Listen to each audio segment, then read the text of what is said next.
O assunto agora aqui no Ceará no Ar é política.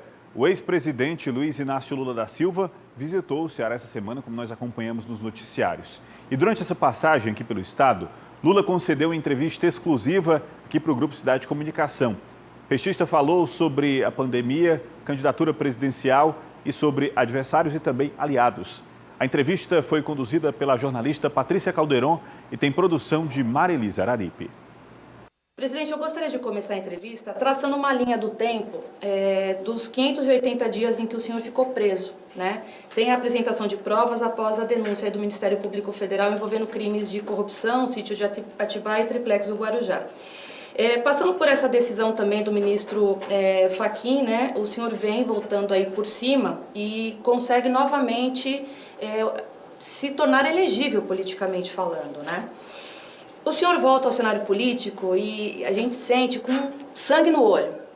Primeiro, pela injustiça cometida da questão do cárcere do senhor, né? E no último sábado, mais uma vitória para o senhor na justiça, onde foi rejeitada a denúncia contra o senhor em relação ao sítio de Atibaia.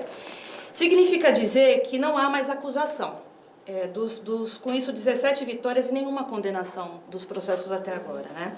O senhor teme alguma outra condenação em relação à corrupção? É a minha primeira pergunta. E se preocupa ainda o assunto a ser discutido, corrupção? Patrícia, eu sou um homem que creio muito em Deus. E eu acho que a minha prisão terminou sendo uma provação.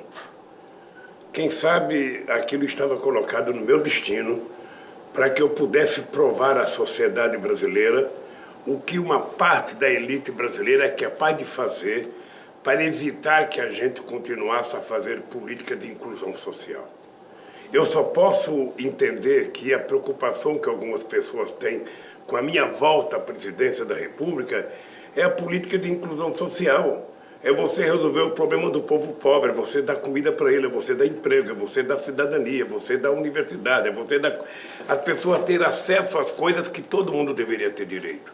É a única explicação que eu tenho, sabe? Então, quando eu decidi para a cadeia, Patrícia, porque eu poderia ter saído do Brasil, tive vários convites para ir embora do Brasil, tive convite para ir para a embaixada, eu decidi para a Polícia Federal, porque era perto da Justiça Federal e eu precisava provar que o Moro era mentiroso. Eu precisava provar que aquela força-tarefa de Curitiba era uma quadrilha. Aquilo não eram procuradores com intenção de fazer bem ao Estado brasileiro. Aquilo era um grupo de procuradores que resolveram se vender. Antes de partir para um próximo tema, eu queria finalizar a questão Lava Jato. O senhor se encontrou em alguma possibilidade com o juiz Moro depois da saída da cadeia? Teve vontade de dar algum recado que não deu? Vocês se falaram? Existe alguma coisa que está aqui na garganta? Eu não posso dizer o que eu tinha vontade de falar para ele. Não é nem permitido falar aqui. Mas o Moro saiu da minha vida. O que eu queria provar, eu provei. Mas ele voltando para o cenário político agora como candidato? Ele pode voltar, eu até queria que ele fosse candidato. Ele poderia sair candidato, para ver quantos votos ele vai ter, para ver o que ele vai falar nos debates, qual é a proposta que ele tem para o Brasil. Ou seja, a democracia brasileira não merecia o que está acontecendo no Brasil. Então, eu não tenho preocupação com o Moro, não tenho preocupação com os procuradores. Juridicamente, eu vou continuar brigando com eles, porque eu quero derrotá-los na justiça. Aqui no Ceará, o senhor já conseguiu desenhar um palanque, porque o governador Camilo Santana está bem dividido, né? Porque ele deve respeito aos Ferreira Gomes, o senhor e o Ciro Gomes não estão conseguindo se entender aí para uma parceria eleitoral. Como que está esse cenário aqui? Eu sei que o senhor andou conversando com algumas pessoas. Primeiro eu acho que o companheiro Camilo, ele tem que tratar os Gomes com muito respeito, porque ele tem uma relação histórica, sabe? O Camilo disse para todo mundo que ele deve o fato dele chegar a governador, a relação dele com o Cid, que bancou a candidatura dele. Então, você não rompe uma amizade dessas. É importante manter essa relação de amizade, essa relação de respeito, mesmo quando em determinado momento você tem divergência política.